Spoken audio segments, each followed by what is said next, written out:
Hello my dear friends, ఇప్పుడు మనం చూడబోయేది నెక్స్ట్ వచ్చేసి బెట్ ద్వారక.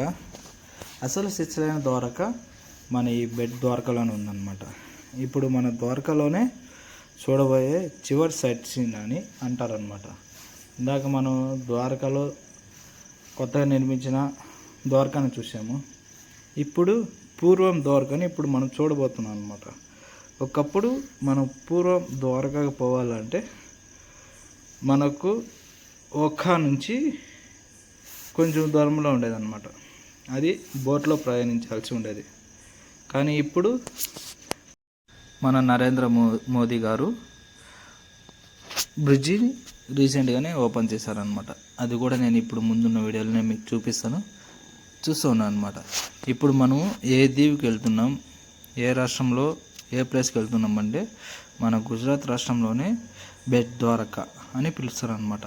బెట్ ద్వారక లేకపోతే శంఖోదర్ అని పిలిచేవారు అనమాట. ఇది ఒక దీవిలో ఉందన్నమాట. మన భూభాగానికి బెట్ ద్వారక మధ్యలో వీడి సముద్రం నుంచి మునిగిపోయి కొంచెం దీవిలాగా సపరేట్గా ఏర్పడింది అనమాట. ఈ దీవి పేరు కచ్ సింధు అని పిలుస్తారనమాట.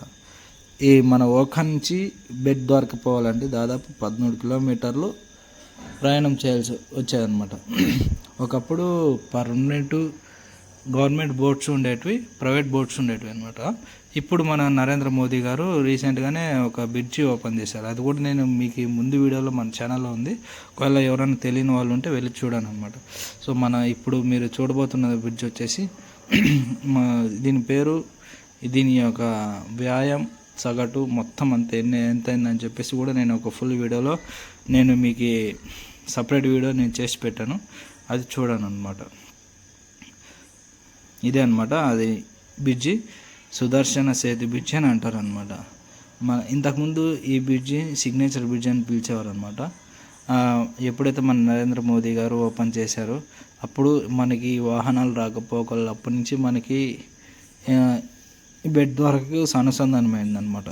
ఇప్పుడు మనం ఈ చరిత్ర గురించి చెప్పుకుంటే అసలు మనం బెట్ ద్వారక అని చెప్పుకుంటున్నాం కదా.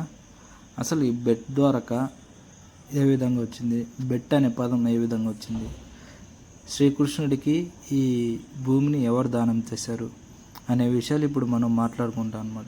ఇందాక మనం నిన్న పొద్దున వీడియో అప్లోడ్ చేసిన షార్ట్లో మనం చెప్పుకున్నాం శ్రీకృష్ణుడికి తన చిన్ననాటి స్నేహితుడని.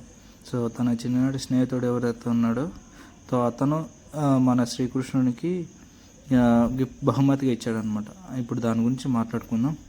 బెట్ ద్వారక అంటే శ్రీకృష్ణుడి చిన్ననాటి గురుకుల స్నేహితుడు అనమాట. అంటే తన చదువుకున్నటప్పుడు తన స్నేహితుడు అనమాట.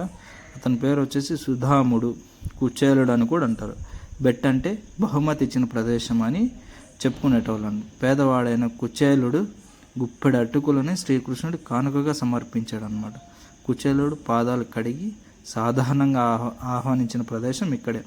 బెట్ ద్వారక శ్రీకృష్ణుడు తన కుటుంబంతో పరిహారంతో నివసించిన ప్రదేశం అని కూడా పిలుస్తారు. గోమతి ద్వారక పట్టణ శ్రీకృష్ణుడు తన దర్బార్ను నడిపించాడని రాత్రికి ఇక్కడికి వచ్చి వాడని చాలామంది అంటుంటారు అనమాట. అందుకే ఈ స్థలం చాలా పవిత్రమైన ప్రదేశం అని కూడా పిలువబడతాడు.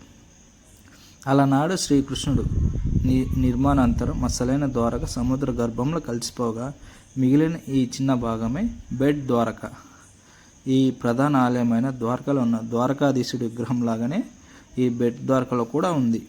ఈ రెండు విగ్రహాలలో చేతిలో గద ధారణలు మాత్రం మార్పు ఉంటుంది. సైజులో కూడా కొంచెం చిన్నగానే ఉంటుందని చెప్పుకుంటూ ఉంటారు అన్నమాట. శ్రీకృష్ణుడు భక్తుడైన వల్లభాచార్యుడు దీన్ని నిర్మించినట్లు చెబుతారు. శ్రీకృష్ణుడితో పాటు ఆలయంలో ప్రద్యుమ్నుడు, పురుషోత్తముడు, దేవకి ఆలయాలు ఉన్నాయి. ఉత్తర దక్షిణ దిశలో గరుడికి ఆలయం ఉంది. కృష్ణుడి ఆలయం సమీపంలో తూర్పున సాక్షి గోపాలుడు ఉత్తర. ఇప్పుడు మనం చూస్తున్న కచ్ దీవిలో వచ్చేసి ఆరాధ్య స్థలాలు ఏమేమి ఉన్నాయంటే ద్వారకాధీశ ఆలయం, కేశవరాజీ ఆలయం, శ్రీకృష్ణుని ఆలయం, వాటితో పాటు ఇక్కడ ఇంకొక ప్రసాదం ఉంది. అది ఏంటంటే ఇక్కడ సుధాముడు అని చెప్పుకున్నాం కదా. సుధాముడు దగ్గర మనం ఏదైనా దక్షిణంగానే ఇస్తే అతనికి బియ్యం అంటే చాలా ఇష్టం అనమాట. సో బియ్యాన్ని కానుకగా మనకి ఇస్తారనమాట. బియ్యం పల్లెల దక్షిణం పెడితే కొంచెం బియ్యాన్ని మన చేతిలో ప్రసాదంగా ఇస్తారు. ఆ బియ్యాన్ని మన ఇంట్లోని బియ్యంలో కలుపుకోమని చెప్తారు. అది పెద్ద ప్రసాదంగా భావించి ఇస్తారనమాట. అదే బియ్యాన్ని మనం తీసుకొని మన ఇంటికి వచ్చేసి అక్కడ మన ఇంట్లో ఉన్న ఒక చోట బియ్యంలో కలిపేసినామంటే అది మన ద్వారకాధీశుని ప్రసాదంగా భావించి చూస్తారనమాట. సరేనా? ఇప్పుడు మనం చూడబోయేది మన ద్వారకాధీశ ఆలయం అన్నమాట. శ్రీకృష్ణుడు ఇక్కడే తన కుటుంబంతో సహా నివసించాడని చెప్పుకుంటాము. మనం ఇక్కడి నుంచి మనం నడుచుకుంటూ పోవాలి. నడుచుకుంటూ వెళ్ళేటప్పుడు మనకి లోపలికి ఫోన్స్ అలౌ లేదనమాట. అందుకే బయట మనకి ఫోన్స్ కానీ లగేజ్ కానీ పెట్టుకోవడానికి కౌంటర్స్ ఉన్నాయి. ఆ కౌంటర్లో మనం ఇచ్చేసినామంటే తర్వాత మన దర్శనానికి అలౌ చేయొచ్చు అనమాట. చూశారు కదా, ఇదే అండి మన శ్రీకృష్ణుడు నివసించిన కుటుంబంతో సహా నివసించిన ప్రదేశం, అతని దేవస్థానం. ఇప్పుడు నెక్స్ట్ మన ట్రిప్ సోమనాథ్ అనమాట. మన శివాలయాల్లో మొట్టమొదటిగా వెలిసిన సోమనాథ్కి వేరొక పేరు కూడా ఉంది. అప్పుడు మనం నెక్స్ట్ బ్లాగ్లో కలుస్తాం. అంతవరకు చూస్తూ ఉండండి. Bye bye. Thank you so much.